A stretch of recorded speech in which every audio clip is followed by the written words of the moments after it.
My name is Rune Bennicke. I am the head of character animation on Captain Underpants. What I used to say to people is I'm the character designer of Captain Underpants as well. But that's really just a fancy way of saying that I copy the drawings from the books, basically.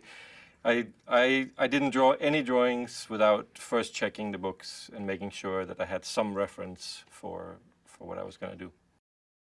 Traditionally, in animation, you go for contrast. You go for large open spaces, concentrated details, variation of sizes, and we couldn't do anything like that on this because, you know, every time, like I said, every time I tried to make their feet thinner or their hands smaller or whatever, they didn't feel like Pilkey. It's fun because it robs you of all the tricks, the bag of tricks that you usually use in designing something, and you just have to, you know, go back to basics.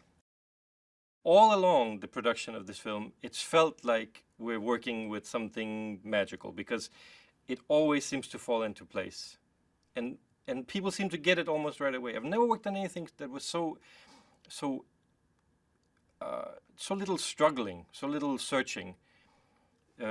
When we started it, I animated a 2D test of the characters, showed it to the then director, who had no notes on it. He just said, yep, that's the style. And I feel like then every step of the way of the production since then, and obviously there has been some, you know, bumps we had to get over, but it's always felt like it just sort of clicks into place. Kropp is the principal, obviously, of Jerome Horror. It's elementary.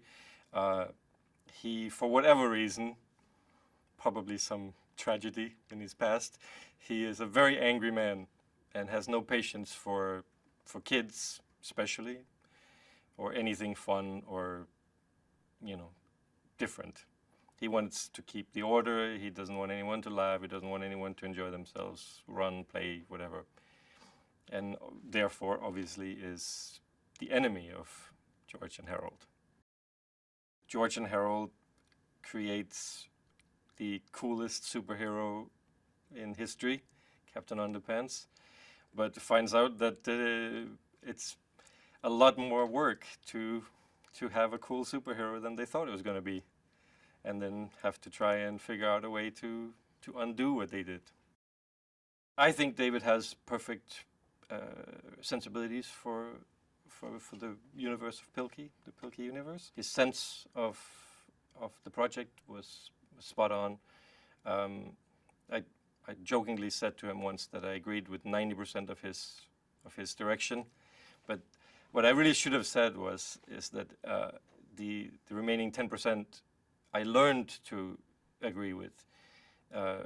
Every once in a while I'd go, no, that doesn't sound right, but then doing it, I realized that he knew exactly what he was doing. It was one of the most fun and rewarding productions I've ever worked on. I worked on nice films, you know. I've worked on Lilo and Stitch and other classics, but this is, for different reasons, it's probably my favorite job so far. It was just a pleasure every day coming to work and being allowed to play in the Pilkey universe. They're wonderful characters. And like I said, there's the wish fulfillment of the friendship of Harold and George, you know, and being able to be a part of that was wonderful.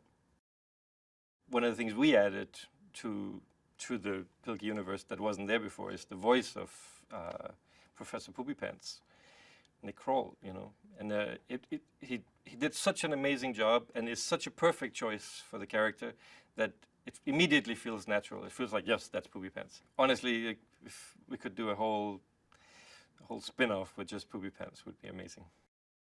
Our film is different from a lot of CG films in that our animators had to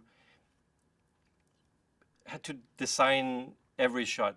We didn't have pre-made libraries of expressions and mouth shapes or whatever. And so our animators had to design every shot from scratch, basically, which meant everyone had to go through a process of learning how to draw the characters. in CG. And our characters had pretty much, you could do anything you want to them. You could stretch them, squash them, pull them in any which direction.